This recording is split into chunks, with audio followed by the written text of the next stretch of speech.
Hello students. Today we will start the chapter Outcomes of Democracy.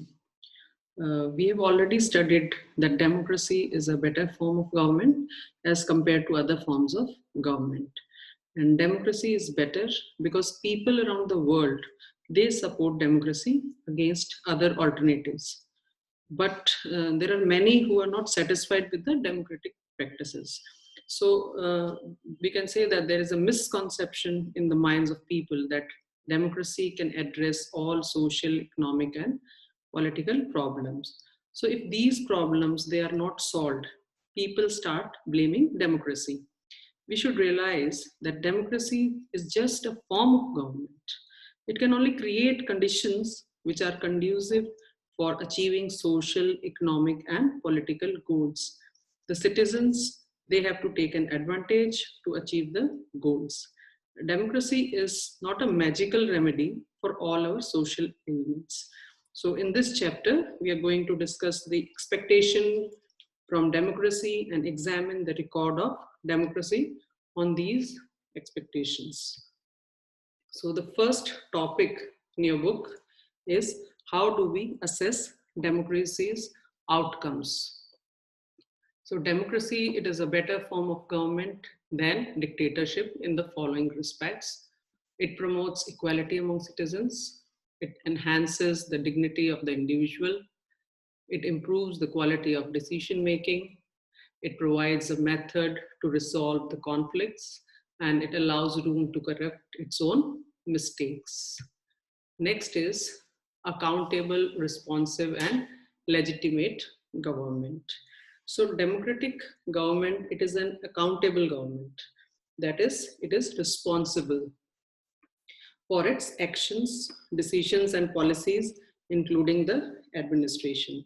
The government is answerable to the parliament, or we can say to the people. If government is not working according to the needs and expectations of the citizens, the parliament can move a no confidence motion against the government. Another important feature of democratic government is that it is responsive. That is, it works as the people wishes. It responds readily and positively to people's demands. It takes into consideration aspirations of the people before taking any decision. Democratic government is responsive because people have the power to change it if it doesn't work according to the wishes and aspirations of the people. And there is another aspect in which democratic government is better than other types of governments. That is, democratic government is legitimate. That is, it is a government of the people, by the people, and for the people. Open and transparent. All its laws and actions there are all revealed to the people in a public manner, not kept secret from them. So all the decisions they are based on norms and procedures.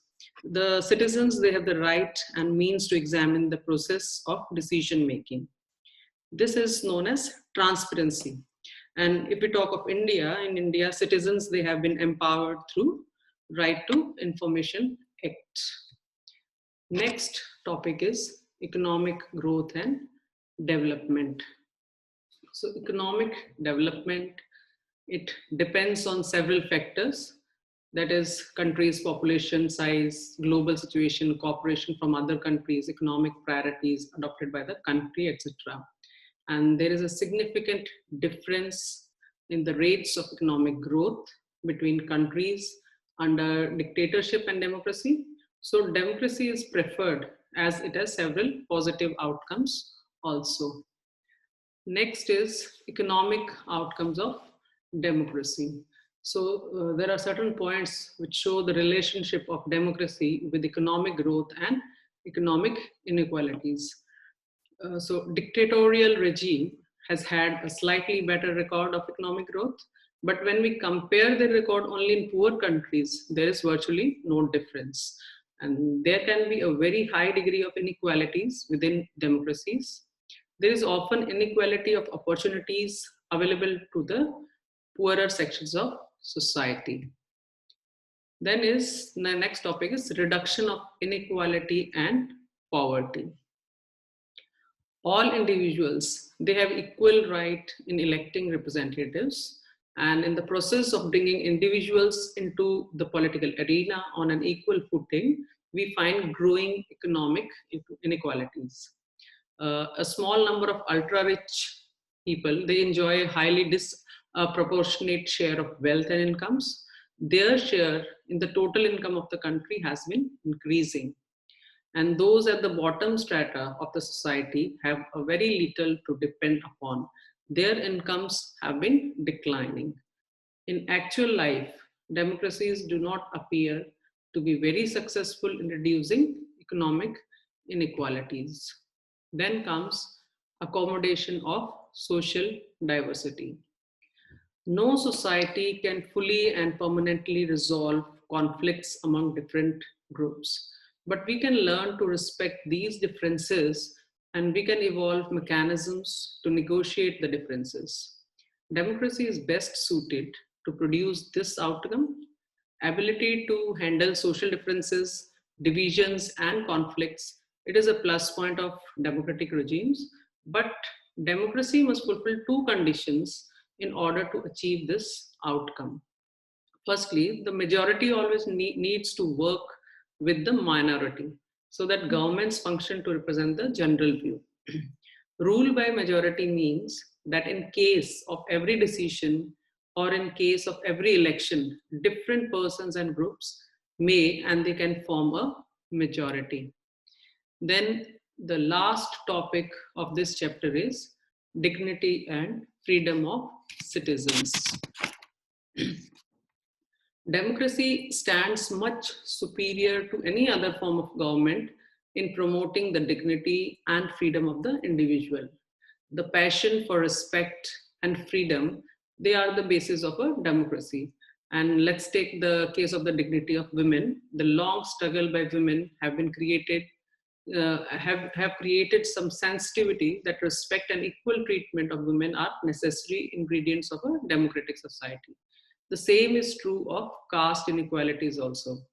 Democracy in India has strengthened the claims of the disadvantaged and discriminated caste for equal status and equal opportunity. Most individuals today believe that their vote makes a difference to the way the government is run and to their own self-interest. Democratic examination, it never gets over. As it passes one test, it produces another test. As people get some benefits of democracy, they ask for more and more, and they want to make democracy even better. The fact that people are complaining is itself a testimony to the success of democracy. So this is the end of this chapter, and all other instructions will be sent to you. Thank you.